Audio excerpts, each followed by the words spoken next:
Teste térmico ao frio, dente não respondeu, significa que se trata de uma necrose pulpar? Não necessariamente. Dando sequência hoje à nossa saga em busca do diagnóstico pulpar correto, vamos conversar um pouco a respeito da interpretação dos dados coletados para esse diagnóstico. Lembrando, se você não viu, você pode ver em algum vídeo aqui anterior ou no nosso canal do YouTube, lembrando que a primeira etapa desse diagnóstico é a coleta de dados, e essa coleta ela se faz de forma subjetiva e objetiva. Subjetiva, durante a anamnese, perguntando mais para o paciente a respeito da dor dele, caracterizando melhor essa dor, e a parte objetiva da coleta de dados, que você faz o teste de sensibilidade pulpar, que é o teste térmico ao frio, que é o mais popularmente aceito, mais prático, mais fácil de ser acessível aos profissionais em todo o país, e você tendo a resposta desses testes associado também aos demais testes clínicos, teste de percussão, vertical, horizontal, teste de palpação em fundo de sulco e também exame radiográfico, pelo menos uma radiografia periapical desse dente ou dessa região onde está sendo feito o diagnóstico. Depois que você tem tudo isso dessa primeira etapa de coleta de dados, aí sim a gente entra agora nessa conversa de hoje, que é exatamente como interpretar tudo isso. E as duas primeiras sacadas acho que são as seguintes. Primeira coisa, a gente jamais vai bater o martelo em cima de um diagnóstico em função de uma única resposta, de um único teste, ok? O teste, essa resposta ela está sempre inserida num contexto onde você tem outros testes, você tem história do paciente, você tem uma radiografia para te auxiliar. Então isso deve ser considerado nesse conjunto, jamais de forma isolada.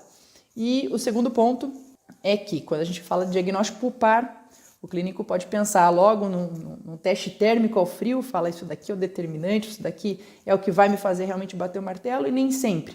Porque o teste térmico ao frio, ele é uma representação clínica, né, de qual que é o estado daquela polpa, se existe a chance daquela polpa se recuperar de uma forma, de um tratamento conservador, ou se existe a necessidade de uma intervenção endodôntica. Então esses dados, essa resposta do teste térmico, ela é transferida para a clínica como se fosse a vitalidade pulpar, e na verdade não é vitalidade pulpar, é a sensibilidade pulpar, porque a gente não tem como afirmar que aquele dente está vital, que aquela polpa ainda está vital, que ela ainda tem suprimento sanguíneo adequado.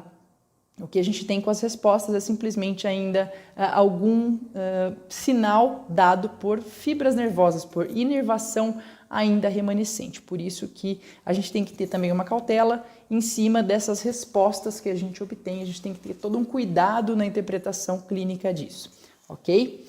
Então, muito bem. Entrando agora nas respostas dos testes, clinicamente a gente pode Primeiro vamos segmentar essas respostas em presença de resposta ou ausência de resposta ao frio. Ou seja, o paciente respondeu positivamente a hora que você colocou o gelado no dente dele, isso considerando então que existe algum sinal aí de uma sensibilidade pulpar, ou não. Teve ausência de resposta, você ficou lá com aquele gelinho ali quase 1 minuto no dente do paciente e nada de resposta. Acho que é a primeira segmentação que a gente faz para facilitar. Vamos começar no caso da ausência de resposta. Caso esse paciente não tenha respondido ao teste frio, significa que é uma necrose?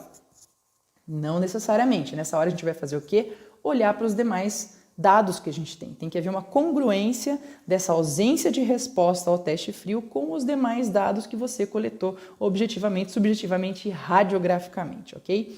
Então o que seria essa congruência? Por exemplo, não respondeu ao teste térmico ao frio, e existe já uma lesão periapical associada a esse dente, existe uma cárie já mais avançada associada a esse dente, então são todos indícios que justificariam que aquele tecido pulpar tenha realmente necrosado. Agora, se por outro lado não existe sinal de lesão, não existe nenhum espessamento apical, não existe presença de cárie, muito profunda pelo menos, e o que existe nesse caso aí na radiografia que você nota é uma calcificação na região de câmara, ou essa câmara ela está com volume extremamente reduzido. Isso por si só, você pode ter uma ausência de resposta ao teste frio, e ele pode se tratar de um falso negativo. Aquele dente não necessariamente ele está necrosado, mas simplesmente ele não apresenta uma resposta, né, identificada através desse teste. Então, fez o teste, deu negativo, existe congruência dos outros testes, as respostas dos outros testes, levando aí a ideia de que existe uma necrose pulpar? Sim, maravilha, diagnóstico de necrose pulpar. Não existe essa congruência? Aí a saída é você buscar testes alternativos, pensar num teste de cavidade e relacionar com algum outro sinal e sintoma aí desse paciente para tentar determinar se realmente se trata de uma necrose ou simplesmente aquele dente ele não está respondendo ao teste frio, ok? Muito bem. No caso desse teste ter dado positivo, maravilha, pode se tratar desde uma polpa normal, que você deve saber como é a resposta desse seu paciente, você já fez esse teste antes de fazer no dente suspeito, você já fez esse teste frio num dente dele que está sem problema nenhum, um dente saudável, e no momento em que você faz o dente suspeito, ele sente. Maravilha. Então, polpa, existe sensibilidade pulpar, e o quanto que existe dessa sensibilidade pulpar? Ela está compatível com aquele dente saudável, que significaria uma polpa normal, ou seja, no momento que você colocou o estímulo gelado, doeu, removeu o estímulo gelado, o paciente te comunica que aquela dor cessou imediatamente.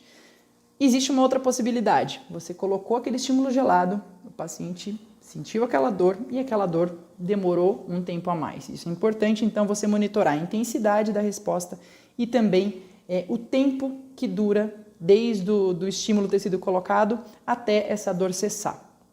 Dependendo da intensidade da resposta, se ela estiver acima daquela da polpa normal, já se trata de uma inflamação desse tecido pulpar. Ou seja, você caracteriza esse quadro como sendo uma pulpite. Então, diante de uma pulpite, resta você bater o martelo se trata de uma pulpite reversível ou de uma pulpite irreversível. E isso é muito importante porque vai mudar totalmente o protocolo de atendimento que você vai executar depois naquele paciente. Quando essa resposta ela é de uma intensidade um pouco maior, mas ela demora um pouquinho mais do que uma polpa normal para cessar a dor, uma vez que você remove o estímulo, se trata de um quadro de pulpite reversível. Agora, caso você remova aquele estímulo frio, esse paciente fica ali 30 segundos, 40 segundos, às vezes você está batendo um papo já com ele, depois disso ele ainda fala, nossa, aquele meu dente ainda está dolorido do teste, doutor. Então, nesse caso, esse tipo de resposta, ele já caracteriza uma pulpite em caráter irreversível, certo? Muito bem. Além disso, você tem alguns outros sinais e sintomas que podem ajudar você a identificar esses quadros, caracterizar melhor esses quadros. Por exemplo, quando o paciente relata para você que ele tem dor espontânea em um dente. Se ele fala assim, não estou fazendo nada e se eu tomo um gelado, isso daqui dói bastante, demora para passar, às vezes eu não preciso fazer nada e ele começa a doer, especialmente à noite. Também são relatos que você encontra mais no quadro de uma pulpite irreversível. Por isso eu vou deixar aqui na sequência então para você, tá? Um quadro de acordo com cada diagnóstico do que você pode esperar encontrar, não só de resposta dos testes clínicos que você faz, mas também do tipo de dado que esse paciente fornece, as características da dor que esse paciente fornece, para você conseguir então chegar nesse diagnóstico pulpar da maneira mais precisa possível.